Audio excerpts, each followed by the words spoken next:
कहा जाता है कि असल में वो क्रिम्सन एनाकोंडा मरा नहीं, बल्कि जैसा जेफ ने पहले बताया था वो एक म्यूटेटेड एनाकोंडा था। उसने अपने कटे हुए सर को रीजनरेट कर लिया था।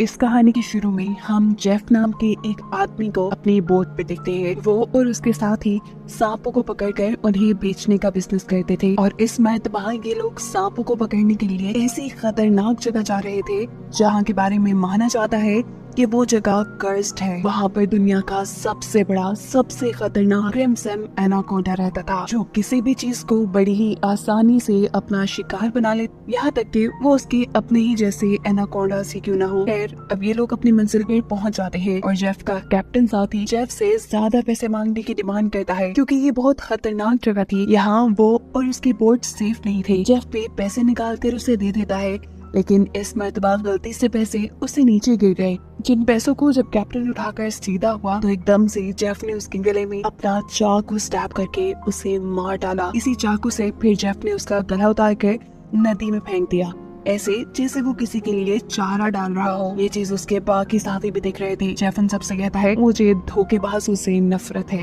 ये लोग आगे बढ़ते हैं और जंगल में इन्हें एक मूर्ति दिखाई देती है, ऐसी मूर्ति जिसके ऊपर बहुत सारे सांप बने हुए थे। और ये देखते हुए जेफ कहता है तो आखिर क्रिम्सन एनाकोंडा की कहानी सच थी। दूसरी तरफ जेफ के साथियों को बहुत सारे सांप मिल जाते हैं, जिन्हें देखकर वो भी बेतहाशा खुश हो चुके थे। जल्दी जल्दी वो इन्हें अपने थैलों में भरना शुरू कर देते हैं।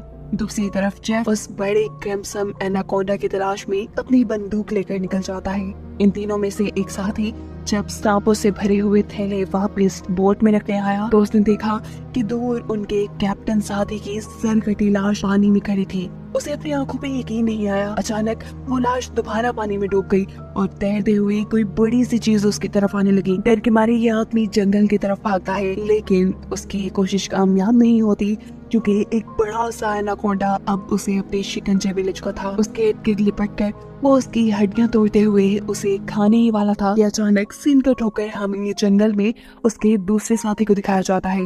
वो साथी एकदम से कुछ देखकर डर गया। असल में उसने उसी बड़े से एनाकोंडा की बॉडी को रेंगते हुए देख लिया था। जैसे ही वो एनाकोंडा एक दरख्त पे चढ़ा तो उसके पेट को देखकर साफ लग रहा था कि उसने किसी इंसान को निकला हुआ है। इससे पहले कि ये आदमी अपनी जान बचाकर भाग जाता, एकदम से उसके सामने उसकी साथी की लाश लटक जाती है, जिसके ऊपर अजीब सा लिक्विड लगा था, क्योंकि सांप ने अब वापिस उसे अपने मुंह से उगल दिया था। उस पहले वाले आदमी को फेंककर ये सांप अब इस आदमी को अपने शिकंजे में जकड़ लेता है। दरख्त के साथ लगाए वो इसकी हड्डियों को भी जकड़ कर तोड़ देता है और फिर उसे भी खाने लग जाता है।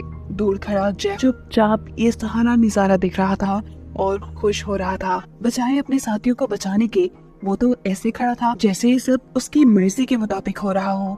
असल में वो इस एनाकोंडा को पकड़ना चाहता था, इसलिए वो अपनी शॉटगन से उसे बेहोश करने ही वाला था कि अचानक जंगल के सभी जानवर शोर मचाना शुरू कर देते हैं, जिनकी आवाज सुनते हुए ये एनाकोंडा यहाँ से भाग जाता है। सीन कट होकर दूसरी तरफ हम बेलियन नाम के एक आदमी को देखते हैं। बेलियन अपने साथियों के साथ एक सर्कस में काम करता है, लेकिन ये सर्कस बंद होने की वजह से वो सर्कस के मालिक से यहाँ के सभी आर्टिस्ट को खरीद लेता है, क्योंकि वो इन सभी आर्टिस्ट को अपने साथ थाईलैंड ले जाकर वहाँ अपनी एक नई सर्कस खोलना चाहता था। ये लोग भी नदी के रास्ते थाईलैंड जाने का प्लान करते हैं और जब ये लोग आधे रास्ते में थे तो तब इन्हें लकड़ी के कंटेनर से आगे का रास्ता बंद मिलता है। उनका कैप्टन चाहता था कि ये लोग अपना रास्ता बदल लें, लेकिन इस तरह इनको बहुत टाइम लग जाता थाईलैंड पहुँचने में। बेलियंग कैप्टन को धमकी देता है जो भी हो हमें वक्त पे थाईलैंड पहुंचना है, क्योंकि वहाँ पे हमारा शो है जिसके पैसे मैं एडवांस ले चुका हूँ। अगर हमने शो ना किया तो हम बर्बाद हो जाएंगे। जवाब में कैप्टन कहता है फिर तो मेरे पास एक ही रास्ता है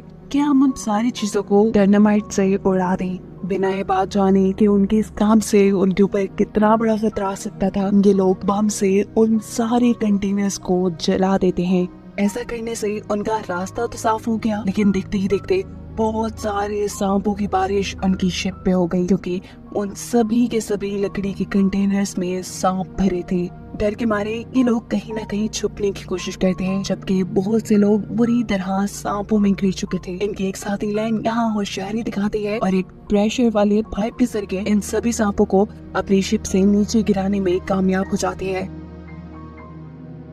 लेकिन तभी अचानक बाथरूम की छत टूटने की वजह से बहुत सारे सांप बेलियन के ऊपर गिर जाते हैं, जो कि बाथरूम के अंदर छुपा था, जिनसे बचने के लिए वो नदी में कूद जाता है और तैरते हुए किनारे तक पहुंचता है।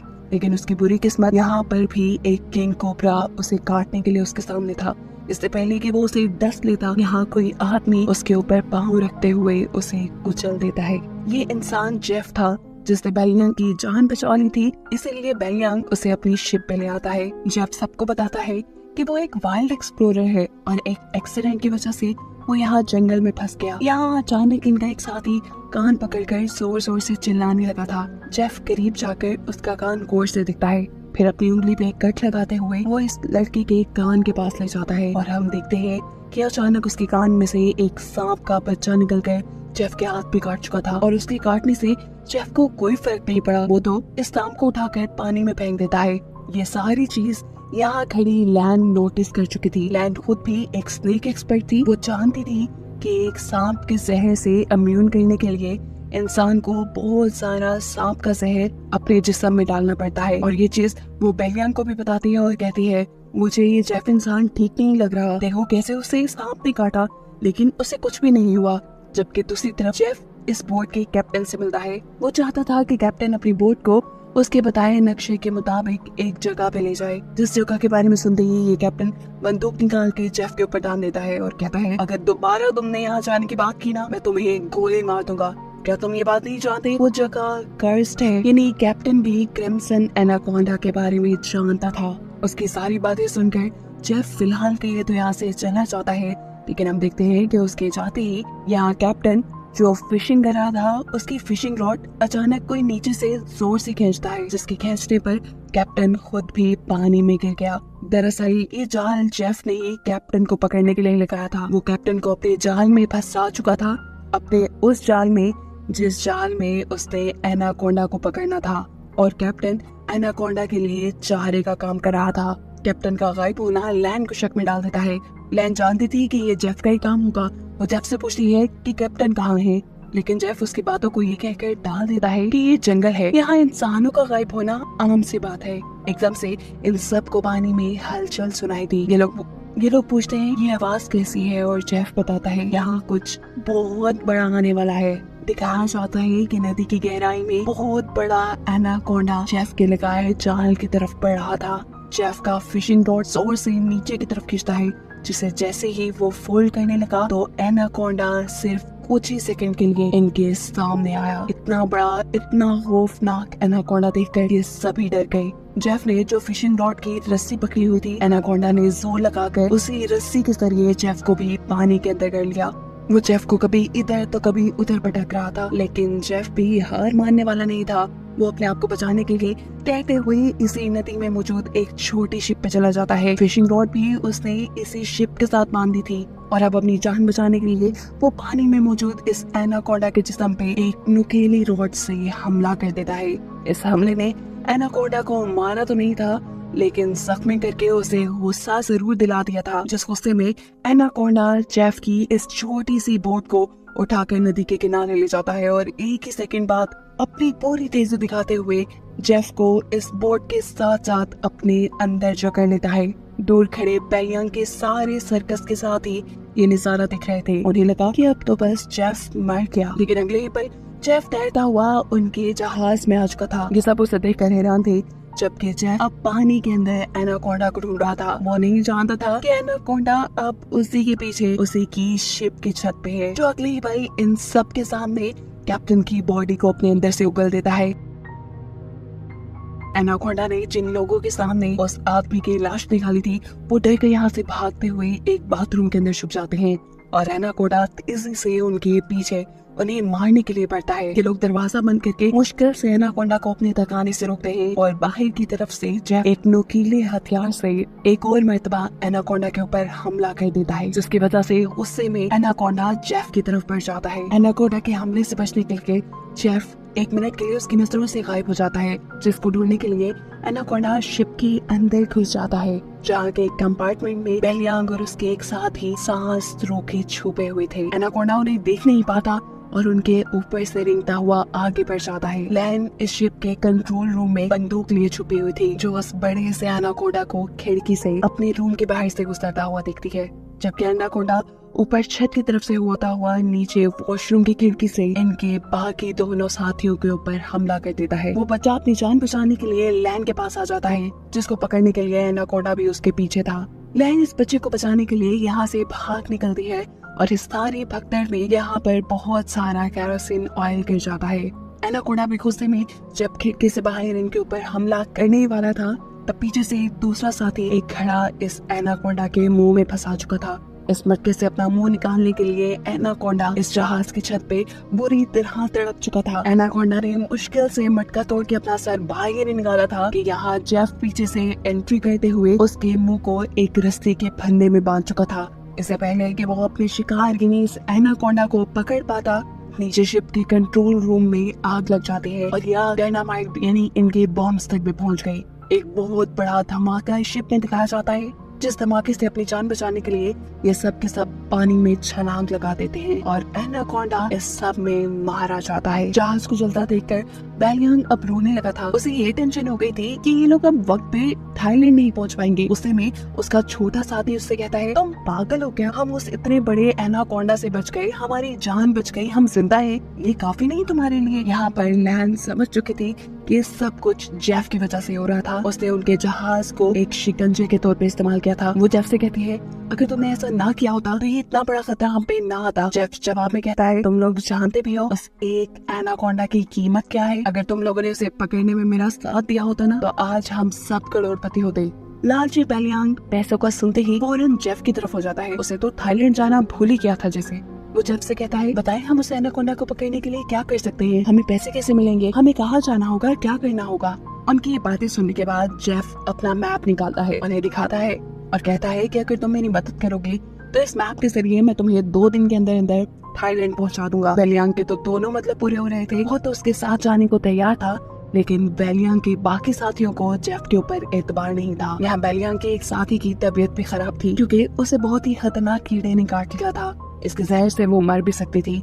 ये देखकर जेफ उसे कहता है, मेरे पास एक ऐसी दवाई है जिसके जरिए इस लड़की का इलाज हो सकता है, लेकिन वो दवाई मेरी बोट तक है। अगर तुम इसका इलाज करना चाहते हो तो तुम्हें मुझे मेरी शिप तक पहुंचाना होगा। ना चाहते हुए भी ये लोग अब जेफ की मदद करने को तैयार हो जाते हैं। बोट तो अब इनके पास भी नहीं रही थी, पैदल ही ये लोग आगे बढ़ रहे थे। आगे जाते हुए जेफ इन्हें कहता है, यहाँ का पानी मत पी लेना, यहाँ के पानी में ऐसे कीड़े हैं जो इंसान के अंदर चले जाते हैं, उसके अंदर ऐसी प्यास लगा देते हैं कि फिर वो इस पानी के अंदर ही अपने आप को डुबा कर मार देता है। रात हो जाती है, ये लोग एक गार के अंदर स्टे करते हैं जहाँ इन लोगों ने आग जलाई हुई थी और जेफ साइड पे बैठा अपनी मैप पे बने हुए एनाकोंडा को देख रहा था। एकदम से सीन्स फ्लैशबैक में जाते हैं और दिखाया जाता है कि कैसे उस क्रिम्सन एनाकोंडा का सामना जेफ से हो भी गया था।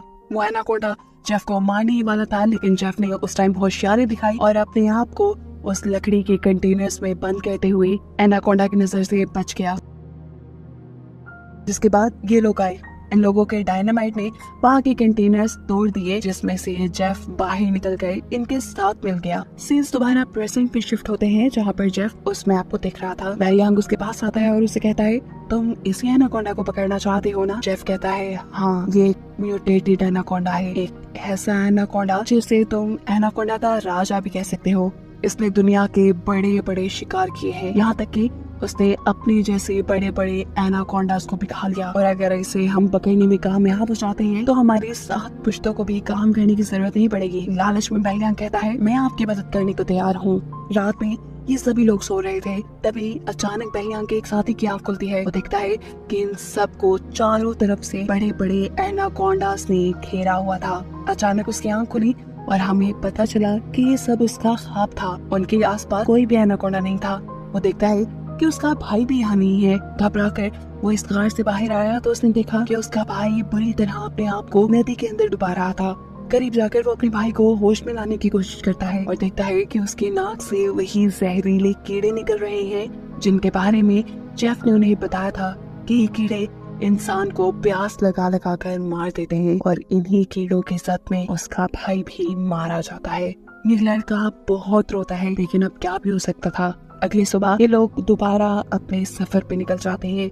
चलते चलते जंगल से एक रास्ता इनके सामने ऐसा आया जहाँ चलने के लिए कोई जगह नहीं थी। इन्हें हर हाल में नदी में उतरना ही पड़ता नदी को पार करने के लिए। कोई भी नदी में उतरने को तैयार नहीं था क्योंकि इन्होंने नदी में बहुत मुश्किलें देख ली थी, लेकिन कोई दूसरा रास्ता भी इनके पास नहीं था। डरते हुए ये लोग नदी में उतर जाते हैं और अचानक एक लड़का पानी की तरफ इशारा करता है क्योंकि इनको एक बड़े से एनाकोंडा ने चारों तरफ से घेर लिया था। इनका एक साथी जिसका भाई रात ही मरा था, वो डर के मारे कुछ ना कुछ पढ़ने लग गया, लेकिन जो डरता है वही तो मरता है। वो नहीं जानता था कि एनाकोंडा का मुंह उसके पीछे ही है। एक एकदम से एनाकोंडा उसे पकड़ते हुए बुरी तरह अपने अंदर जकड़ लेता है। उसकी मदद को लैन यहाँ आती तो है लेकिन ज्यादा कुछ नहीं कर पाती क्योंकि ये एनाकोंडा उसकी हड्डियां तोड़ चुका था। वो उसका दम घोटकर उसे मार देता है और ये सब लोग खड़े खड़े तमाशा देखते रह जाते हैं। एनाकोंडा उस आदमी के मरे हुए जिस्म को लेकर पानी में गायब हो जाता है और ये सब लोग उससे बचने के लिए यहाँ से आगे बढ़ जाते हैं। कुछ देर बाद आखिर ये सब लोग घर जेफ की बोट तक पहुँच जाते हैं। जहाँ जाते ही वादे के मुताबिक जेफ इन लोगों को वो दवाई दे देता है जिससे बेलियांग की साथी अपना इलाज कर सकती थी। ये लोग थाईलैंड की जमीन के बहुत करीब थे। उनका एक साथी कहता है चलो जल्दी जल्दी यहाँ से चल पड़ते हैं, लेकिन जेफ इन सबसे कहता है ऐसे नहीं, मैं तुम सब लोगों को वादे के मुताबिक सही सलामत यहाँ ले आया हूँ, लेकिन अब तुम लोगों को भी अपना वादा पूरा करना होगा। तुम्हें मेरी मदद करनी होगी। वो छोटा बच्चा जेफ से कहता है अगर तो तुम्हारी ये मदद उस एनाकोंडा से जुड़ी है तो बस फिर भूल जाओ, हम तुम्हारी कोई मदद नहीं करने वाले। उनकी बातें सुनते ही जेफ यहाँ बंदूक निकाल चुका था और बेलियांग भी अपना चाकू इन सबको दिखाने लगा था क्योंकि वो भी तो अब जेफ का साथी बन गया है। वो इन सबसे कहता है चलो जल्दी करो, जो जेफ कह रहा है वैसा ही करो। लैन कहती है तुम सब लोग पागल तो नहीं हो रहे, उस इतने बड़े एनाकोंडा को पकड़ना नामुमकिन है। जेफ कहता है हाँ ठीक कह रही हो, लेकिन पूरी तरह नहीं उस एनाकोंडा को खाते हुए पकड़ा जा सकता है। ये कहते ही बेलियांग और जेफ दोनों अपने दो साथियों को रस्सी से पकड़कर अपने जाल के ऊपर बांध देते हैं। क्रिम्सन एनाकोंडा के चारे के तौर पर रोता हुआ वो बच्चा बेलियांग से कहता है तुम ऐसे क्यों कर रहे हो, अगर हम लोग मर गए तो सोचो तुम्हारी सर्कस में कौन परफॉर्म करेगा। उसके बाद सुन के पागलों की तरह बेलियांग हंसने लगा और उसने कहा तुम्हें क्या लगा मैं तुम्हें सर्कस के लिए थाईलैंड लेके जा रहा हूँ? अरे पागलो, मैं तो तुम्हें वहाँ लेके जा रहा था ताकि तुम्हारे ऑर्गन्स बेच के मैं बहुत सारा पैसा कमा सकूं। लेकिन अब देखो मैंने अपना प्लान चेंज कर दिया। अब मैं जेफ के साथ मिल गया हूँ क्योंकि मैं जानता हूँ कि तुम्हारे से भी ज्यादा पैसे मुझे ये एनाकोंडा दे सकता है। यहाँ दूसरी तरफ क्रिम्सन एनाकोंडा के लिए ट्रैप लगाते हुए जेफ ने उन दोनों लड़कियों को भी दरख्त से बांध दिया था, जिसके बाद वो अब एक लड़की से बदतमीजी भी करने लगा था। ये लड़की भी चालाक थी, वो उसे रोकती नहीं बल्कि उसी को अपने जाल में फंसाकर उसकी पॉकेट से उसकी गन निकाल लेती है, जिससे पीछे मुड़कर जैसे ही वो जेफ को शूट करती है तो उसकी बुरी किस्मत ये गोली चली ही नहीं और अब वो खुद आ गई जेफ के कब्जे में। इससे पहले कि जेफ उसे मार देता या उसकी दूसरी साथी यानी लैन पीछे से आकर जेफ को स्टैब कर देती है अपनी नाइफ से। जेफ अपने बाजू से लैन को दूर गिरा देता है। दूसरी तरफ मौका देखते हुए दूसरी साथी जेफ के हाथ से गन लेने में लग जाती है। यहाँ लैन भी कमजोर हुए बगैर जेफ के ऊपर चढ़कर उसका गला घोटने की कोशिश करती है और इसी छीना झपटी में वहाँ गोली भी चल जाती है। सीन कट होकर हम उन दोनों लोगों को देखते हैं जिन्हें जेफ ने एनाकोंडा के शिकार के तौर पे रखा था, जिनके पास अब बड़ा सा एनाकोंडा उन्हें खाने के लिए आ रहा था और दूर खड़ा बेलियांग ये सारा तमाशा अपनी आंखों से देख रहा था। बेलियांग उनकी जाल की रस्सी पकड़े हुए था, लेकिन वो ये बात नहीं जानता था जहाँ वो दूसरों की मौत का तमाशा देख रहा है वहीं पीछे उसकी भी मौत खड़ी है। एक और बड़ा सा एनाकोंडा उसके ऊपर भी आंख जमाए बैठा है और इससे पहले कि बेलियांग को इस बात की खबर होती वो एनाकोंडा एकदम से उसके सर के ऊपर वार करके उसे यहाँ से उठाकर ले जाता है। ऐसे उसके हाथ में पकड़ी हुई रस्सी भी उसे छूट जाती है। उन दोनों लोगों का जाल ऊपर चला जाता है। ऐसे एनाकोंडा और उनके दरमियान में फासला आने से उन दोनों की जान बच जाती है। यहाँ जेफ गुस्से में उस लड़की को मारने की कोशिश करता है, लेकिन इस मर्तबा भी लैन बहादुरी दिखाती है और पीछे से एक बड़े से लकड़ी के टुकड़े को जेफ के सर पे मारते हुए उसे बेहोश कर देती है। जेफ के बेहोश होते ही ये दोनों भागते हुए अपने दोनों साथियों के पास आते हैं। उन्हें जाल से निकालकर वो उन्हें भी आजाद कर चुके थे, लेकिन उनकी बुरी किस्मत ये जेफ को होश आ गया था। इसे देखते ही ये लोग बुरी तरह डर गए, लेकिन यहाँ इनकी किस्मत ने इनका साथ किया। एक बड़ा सा एनाकोंडा आकर जेफ को यहाँ से ले गया। ये सभी लोग अपनी जान बचाकर जेफ की बोट की तरफ बढ़ जाते हैं ताकि उसमें बैठ के इन लोग यहाँ से निकल पाए, लेकिन लैन के साथी की हालत खराब हो चुकी थी क्योंकि उसे जेफ की बंदूक की गोली लग गई थी और वो यहीं पर इन लोगों की आंखों के सामने दम तोड़ देती है। बाकी बचे हुए लोग जल्दी से बोट पे आके उसे स्टार्ट करने की कोशिश करते हैं, लेकिन ये बोट खराब थी। अचानक इनके एक साथी को पीछे से एक गोली लगती है। वो साथ ही अपनी गर्दन से वो गोली निकाल कर देखता है कि ये शॉर्ट गन थी, यानी बेहोश करने वाली गोली, जिससे किसी ने उसे बेहोश कर दिया था। बेहोश करने वाला और कोई नहीं बल्कि जेफ ही था। यानी इस एनाकोंडा के हमले से भी वो बच गया था और अभी भी वो जिंदा था, क्योंकि उसने एनाकोंडा का सर काट कर उसे मार डाला था। जेफ यहाँ एक और मर्तबा इन तीनों को बांधकर क्रिम्सन एनाकोंडा के चारे के तौर पे खड़ा कर देता है और इनके चारों तरफ तेज धार वाली लोहे की तार बांध देता है, जिसके बाद वो इनके जाल की रस्सी को पकड़कर यहाँ से दूर खड़ा हो गया। देखते ही देखते बहुत सारे एनाकोंडा इन तीनों के ऊपर हमला करने के लिए पहुँच गए। इन तीनों को लगा बस अब तो इनकी मौत है, अब ये जिंदा नहीं बच पाएंगे। पर यहाँ किस्मत एक और मर्तबा इनका साथ देती है और सभी के सभी एनाकोंडास किसी को देखकर यहाँ से चले जाते हैं। उन्होंने असल में यहाँ एक बहुत बड़ा सा एनाकोंडा देख लिया था, जिससे डरकर वो यहाँ से चले गए। अब ये एनाकोंडा अपना बड़ा सा मुंह खोले इन्हें खाने के लिए तैयार था। इससे पहले कि वो इनके ऊपर हमला करता, कोई उसके ऊपर ही हमला कर चुका है और यही तो है क्रिम्सन एनाकोंडा द किंग, जिसकी तलाश में जेफ था। इसका साइज बाकी एनाकोंडास के मुकाबले 10 गुना बड़ा था। ये क्रिम्सन एनाकोंडा आहिस्ता आहिस्ता इन तीनों को अपने शिकंजे में जकड़ लेता है और इन तीनों को खाने वाला होता है कि अचानक जेफ रस्सी छोड़कर उसे अपने जाल में पकड़ लेता है। अपने आप को छुड़ाने के लिए क्रिम्सन एनाकोंडा तड़प जाता है। वो इधर उधर घूमता है, लेकिन फिर जब आजाद नहीं हो पाता तो अपने दांतों में इस जाल को फंसाकर वो इसे फाड़ कर एक तरफ से यहाँ से निकल जाता है। अपनी जान बचाने के लिए ये क्रिम्सन एनाकोंडा जंगल की तरफ भाग गया। जेफ ने बहुत कोशिश की उसे अपने जाल में दोबारा फंसाने की, लेकिन वो कामयाब ना हो सका। इस सारी कोशिशों में जेफ बेवकूफ ने अपने आप को ही एक दरख्त के अंदर फंसा लिया था। इससे पहले कि वो यहाँ से निकल पाता, क्रिम्सन एनाकोंडा उसको इस दरख्त के साथ ही लपेट लेता है। इस एनाकोंडा को देखकर यहाँ खड़े हुए ये लोग भी बुरी तरह डर जाते हैं। अपनी जान बचाने के लिए ये लोग कुछ भी नहीं कर पा रहे थे, लेकिन तभी छोटा होशियार बच्चा अपना दिमाग चलाता है और अपने दांतों से ये रस्सी तोड़ने में लग जाता है। कहीं न कहीं उसे उम्मीद थी कि वो बच जाएगा। उसने अपने दांतों से इस रस्सी को तोड़ने में इतना जोर लगाया कि उसके मुंह से खून निकलने लगा। यहाँ एक मर्तबा तो जेफ उस क्रिम्सन एनाकोंडा के शिकंजे से निकलने में कामयाब हो ही गया था। इससे पहले कि वो यहाँ से भाग जाता, क्रिम्सन एनाकोंडा अपनी दुम से उसको फंसाते हुए उसे अपने करीब करता है और फिर उसे अपने शिकंजे में जकड़ लेता है। उसकी गर्दन पे अपना मुंह रखते हुए उसने अपने शिकंजा इतना टाइट कर लिया कि जेफ की हड्डियां टूटने लगी, जिसके बाद इस एनाकोंडा ने जेफ को भी अपने अंदर निकल लिया। यहाँ ये तीनों भी उस रस्सी को तोड़कर आजाद होने में कामयाब हो गए थे। जेफ को मारने के बाद वो क्रिम्सन एनाकोंडा इन्हें मारने के लिए इनकी तरफ बढ़ जाता है। ये लोग एक लकड़ी के कंटेनर के पास पहुंच जाते हैं। वो बच्चा अपनी जान बचाने के लिए इस कंटेनर के अंदर चला जाता है और एनाकोंडा उसे देख चुका है। एनाकोंडा अब उसके पीछे पीछे इसी कंटेनर में जा रहा है, लेकिन कंटेनर की दूसरी तरफ दरवाजा बिल्कुल बंद है। बच्चा तेजी से इस दरवाजे को तोड़ने की कोशिश कर रहा है। वक्त गुजरता जा रहा है, एनाकोंडा तेजी से उसकी तरफ बढ़ रहा है। इससे पहले कि एनाकोंडा इस बच्चे को निकल लेता, वक्त रहते ही उसके साथ ही बाहर की तरफ से इस कंटेनर का दरवाजा खोलने में कामयाब हो जाते हैं और ये बच्चा बच के यहाँ से निकल जाता है। ये लोग भागते हुए आगे बढ़ते हैं। इन्हें ये भी मालूम था ये लोग बच नहीं पाएंगे, लेकिन यहाँ किस्मत इनका साथ देती है। इन्हें नहीं मालूम था कि जंगल के उस हिस्से में थे जहाँ पर जेफ ने तेज धार वाली वायर लगाई थी, जिस वायर से टकराते हुए इस एनाकोंडा का सर कट जाता है। पीछे मुड़ के ये लोग उस एनाकोंडा को देखते हैं और इन्हें यकीन नहीं आता कि इनकी जान बच चुकी थी। इनके लिहाज से वो एनाकोंडा मर चुका था। ये लोग खुश थे, लेकिन अब और खतरा ये मोल नहीं ले सकते थे।